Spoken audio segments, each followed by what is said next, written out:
आपका एग्ज़ाम जो है इन्फॉर्मेशन टेक्नोलॉजी का बहुत अच्छा गया हो। और यहाँ पर जो है मैं आपके साथ शेयर कर रही हूँ कि आपके पर्टिकुलर जो क्वेश्चंस हैं थोड़े से अच्छे लेवल के भी थे, थोड़े से कुछ क्वेश्चंस जो थे बहुत इजी भी थे। तो यहाँ पर मैं आंसर की भी आपके साथ शेयर कर लूँ ताकि आप घर बैठे ही अपने मार्क्स देख सकें कि आपके कितने मार्क्स बन रहे हैं। जैसे आपका जो फर्स्ट क्वेश्चन सेक्शन है एम्प्लॉयबिलिटी स्किल्स का था, जिसमें फर्स्ट क्वेश्चन है there are many reason why interpersonal communication may fail while communicating the message may not be received exactly the way the sender intended, and therefore it is important that communicator seeks what to check that their message is clearly understood। किससे पता चलता है कि जो हमने message भेजा है वो क्लियरली समझ लिया गया है। तो इसका आंसर जो है बी ऑप्शन फीडबैक वाला हो जाएगा। ठीक है, नेक्स्ट क्वेश्चन था which one of the following is not a barrier to effective communication.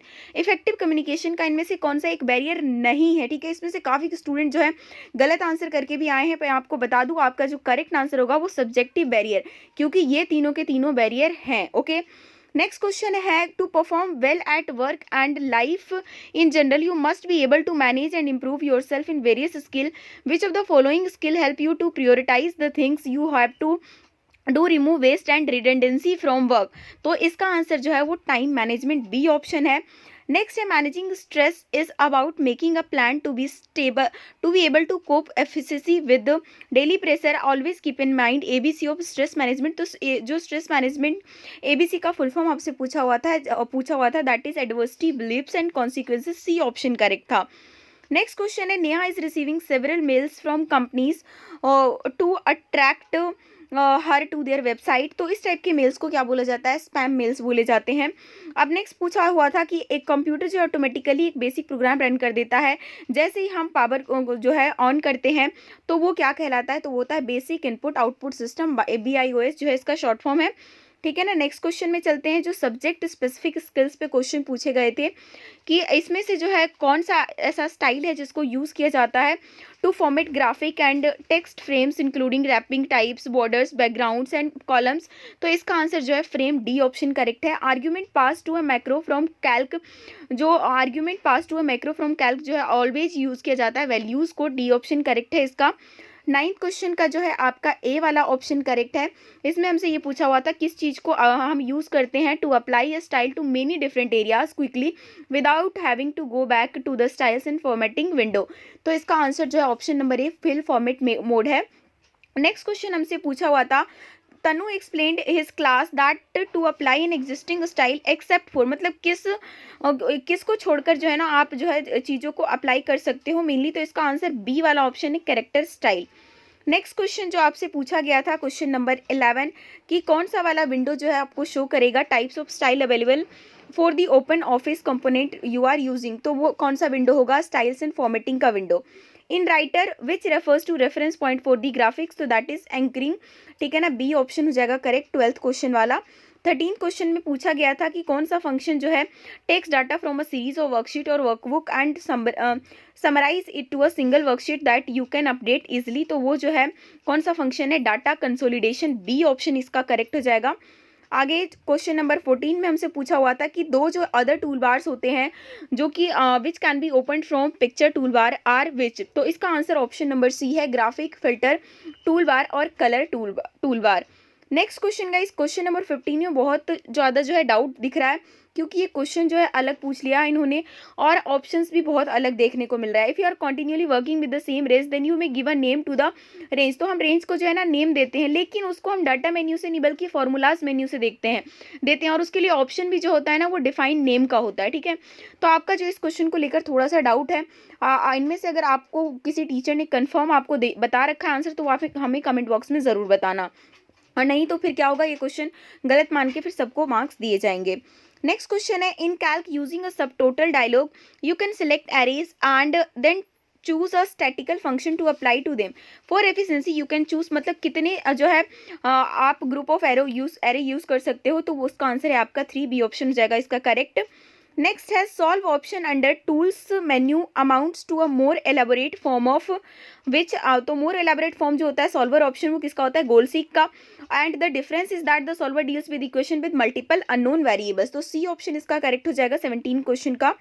18 question में हमसे पूछा हुआ था कि यूजली हम क्या करते हैं फॉर्मूला को फॉर्मूले को रन कराते हैं to calculate result based upon existing value. लेकिन कॉन्ट्रास्ट में अगर हम अपनी जो भी रिजल्ट चाहते हैं अपनी अकॉर्डिंग, तो उसके लिए हमें कौन सा चीज़ यूज़ करना चाहिए, तो उसके लिए गोल सीक यूज़ किया जाता है। डी ऑप्शन इसका करेक्ट है 18 वाले का। नेक्स्ट है Rama and two of our friends are doing survey of gender wise employment rates of their locality as a school project using spreadsheet. They all want to work simultaneously, complete on time. तो इसमें जो है same spreadsheet को use करने के लिए कौन सा ऑप्शन को यूज़ करना चाहिए, कौन सी चीज़ को यूज़ किया जाता है, तो दैट इज शेयर्ड वर्कशीट।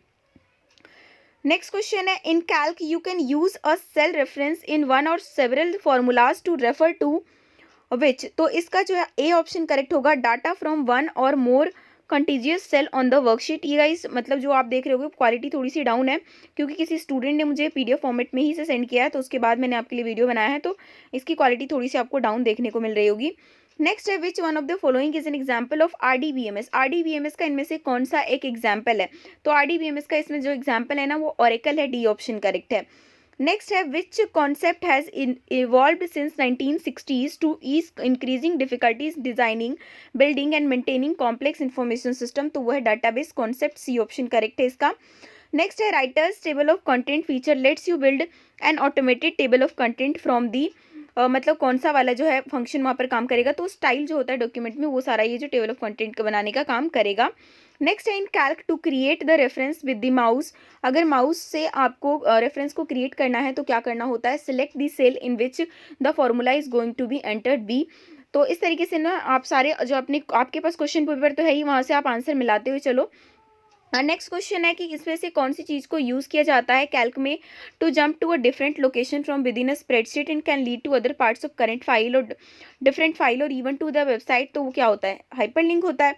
ये तो इजी क्वेश्चन ही था। नेक्स्ट क्वेश्चन है मतलब कोई भी सेटिंग को हम डॉक्यूमेंट में सेव करते हैं तो हमारा टेम्पलेट में सेव हो जाता है, लेकिन इनमें से कौन सी चीज़ सेव नहीं होगी, that is styles for later use, A option इसका करेक्ट है।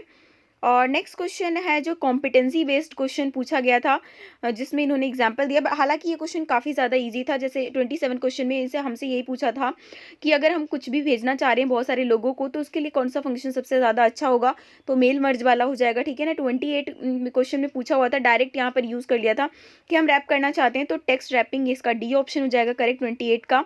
उसके बाद 29 क्वेश्चन में हमसे पूछा हुआ था कि हमें जो है एक इमेज है उसको रीसाइज करना है, तो उसके लिए कौन सा ऑप्शन चूज़ करना चाहिए, तो उसके लिए क्रॉपिंग यूज़ होगा। उसके बाद 30 क्वेश्चन में जो है हमसे दो स्टेटमेंट दे दिया। दो स्टेटमेंट देने का मतलब थोड़ा सा जो ना आप असर्शन रीजन तरीके के क्वेश्चन समझ सकते हो कि स्टेटमेंट फर्स्ट है, स्टेटमेंट सेकंड है, और हमसे पूछा हुआ है कौन सा सही है कौन सा गलत है। तो आपको बता दें स्टेटमेंट फर्स्ट जो है बिल्कुल करेक्ट है, लेकिन स्टेटमेंट सेकेंड गलत है। और हमसे जो ऑप्शन में यहाँ पर क्या हो दिया, स्टेटमेंट सेकंड इज रॉन्ग, तो आपका यही वाला ऑप्शन बी ऑप्शन इसका करेक्ट है। अब आगे करते हैं क्वेश्चन नंबर 31 में। इसमें भी कंसोलिडेशन को ही लेकर दिया हुआ है स्टेटमेंट। 3 स्टेटमेंट दिए हुए थे स्प्रेडशीट के कंसोलिडेशन को लेकर, और तीनों के तीनों ही करेक्ट है, तो इसलिए इसका D option all the statements are correct हो जाएगा, बिल्कुल सही आंसर। क्वेश्चन नंबर 32 में पूछा गया था कि जो मालिनी है वो आरडीबीएमएस पे डाटा वगैरह स्टोर कर रही है, तो कौन सा टर्म दिया जाता है for the duplication of data, तो ये क्वेश्चन का आंसर क्या है, डाटा रिडंडेंसी। और लास्ट क्वेश्चन जो है क्वेश्चन नंबर 33 ये था कि एक बंदा है जो इन्वेस्ट करना चाहता है, उसके बाद एक में रिस्क ज़्यादा है तो इंटरेस्ट रेट कम है, और मतलब रिस्क ज़्यादा है तो इंटरेस्ट रेट भी ज़्यादा है, लो रिस्क है तो इंटरेस्ट रेट भी कम है, तो जो स्प्रेडशीट का कौन सा वाला फीचर जो है इसका डिसीजन लेने में काम करेगा, तो ये सब काम किसका होता है, सॉल्वर का, जो कि सही से ये चेक करता है इन सब चीज़ों को। तो होपफुली आपको जो है वीडियो पसंद आई होगी। अब अपने मार्क्स जो है वो भी बता सकते हैं कि आपके टोटल कितने क्वेश्चन एग्जाम में सही गए हैं, कितने गलत गए हैं, साथ ही में अपने दोस्तों के